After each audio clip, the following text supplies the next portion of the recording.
Equivalência significa que estamos falando em transformar certa taxa de juros expressa em determinado período, mês, bimestre, dia ou ano, em outra taxa que seja equivalente.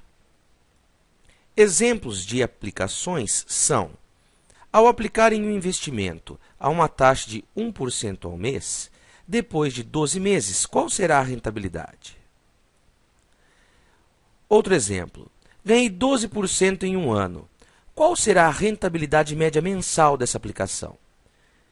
Como se pode notar, a importância desse assunto dentro de finanças pessoais é que podemos comparar taxas que são expressas em unidade de tempos diferentes, tanto em investimentos como em empréstimos ou financiamentos.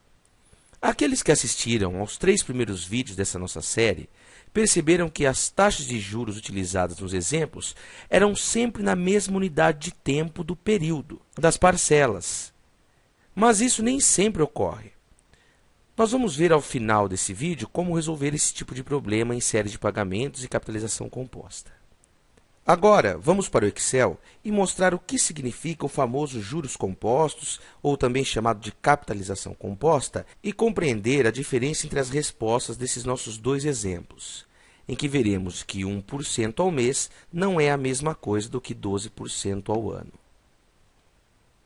Veja o seguinte exemplo, em que serão aplicados R$ 1.000 durante 12 meses a uma taxa de juros de 1% ao mês. Veja que, ao aplicar sistematicamente uma taxa de juros de 1% ao mês sobre os saldos mensais dessa aplicação de R$ 1.000, ao final de 12 meses, terei R$ 1.126,83. Esse tipo de cálculo, nós já mostramos a fórmula dele no nosso vídeo 1 dessa série sobre matemática financeira aplicada às finanças pessoais. Porém, o que gostaria de chamar a atenção agora é nessa coluna sobre diferença entre os saldos dos meses. Veja que do tempo 0 até o tempo 1, ganhou-se R$ 10. Do tempo 1 para o tempo 2, que significa subtrair de R$ 1.020,10 R$ 1.010, o ganho foi de R$ 10,10. Ao subtrair o mês 3 do mês 2, ganha-se R$ 10,20. Até que, do mês 11 para o mês 12, o ganho foi de R$ 11,16. Note que em capitalização composta, quanto mais tempo eu deixo meu dinheiro aplicado, mais eu vou ganhar de juros. Isso porque a taxa de 1% ao mês será aplicada não só no valor inicial de R$ 1.000, como também nos juros acumulados até o período anterior. Isso significa que no mês 5, a taxa de juros de 1% vai ser incidida não só nos R$ 1.000, como também nos R$ 40,60 que eu ganhei de juros desde o período zero. É exatamente essa característica que faz com que 1% ao mês não seja igual a 12% ao ano. Ou seja, não basta multiplicar uma taxa de 1% ao mês por 12, que não é possível de calcular a taxa anual de uma capitalização composta. Como fazer isso? Esse é o tema do vídeo sobre equivalência de taxas. Para esse exemplo, uma maneira simples de cálculo seria fazer o saldo final menos o saldo inicial, dividido pelo saldo inicial, o que nos daria 12,68% ao ano. Para adiantarmos o que veremos no próximo slide, já podemos falar que 1% ao mês é equivalente a 12,68% ao ano. Na próxima planilha que veremos no Excel, apresento como fazer essa transformação em taxas equivalentes de maneira automática para qualquer período. Antes de mais nada, vale lembrar que essa planilha se encontra disponível para download gratuito em meu blog. Vamos iniciar então com o exemplo em que transformaremos 1% ao mês em taxa anual. Então, primeiramente, vamos preencher os dados da taxa de juros conhecida, que é de 1% ao mês. Em seguida, basta digitar quantos dias existem num período de um mês. No caso, consideraremos 30 dias. Agora precisaremos digitar algumas informações sobre a taxa de juros a ser calculada. O período da taxa a ser calculada é anual. Quantos dias existem no período de um ano? Vamos aqui considerar, para esse efeito de simplificação, 360 dias. Veja que chegamos a um valor de 12,68% ao ano, que é equivalente a 1% ao mês.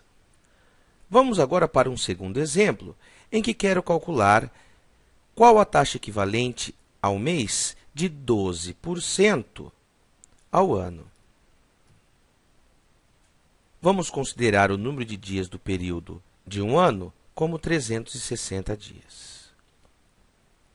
A taxa de juros agora a ser calculada é a mensal. O número de dias do período, ou seja, o número de dias de um mês, é igual a 30 dias.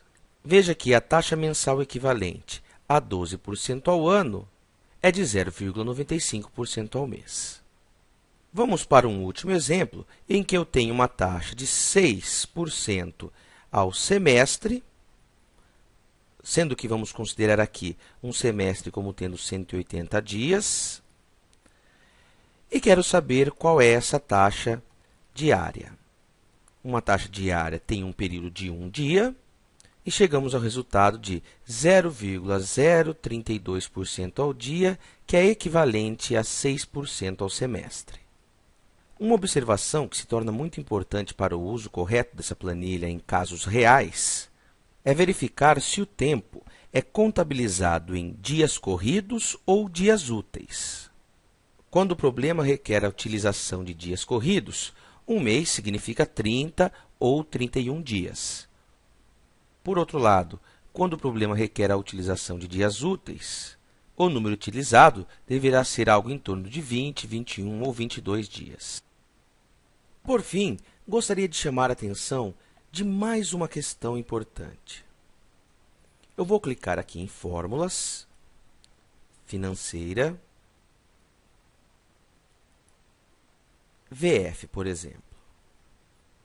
A utilização dessas fórmulas com relação a valor futuro e valor presente, em capitalização composta ou em série de pagamentos, foram vistas nos 3 primeiros vídeos dessa série.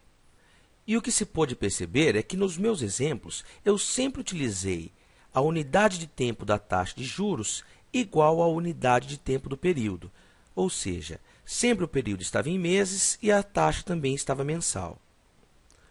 Porém, na vida real, nem sempre é assim. Muitas vezes a taxa está expressa numa unidade de tempo diferente do número de períodos. Para resolver esse problema, lançamos mão, então, do que vimos agora, que é denominado equivalência de taxas. Bom, pessoal, terminamos por aqui. Boa sorte em suas finanças e vida pessoal.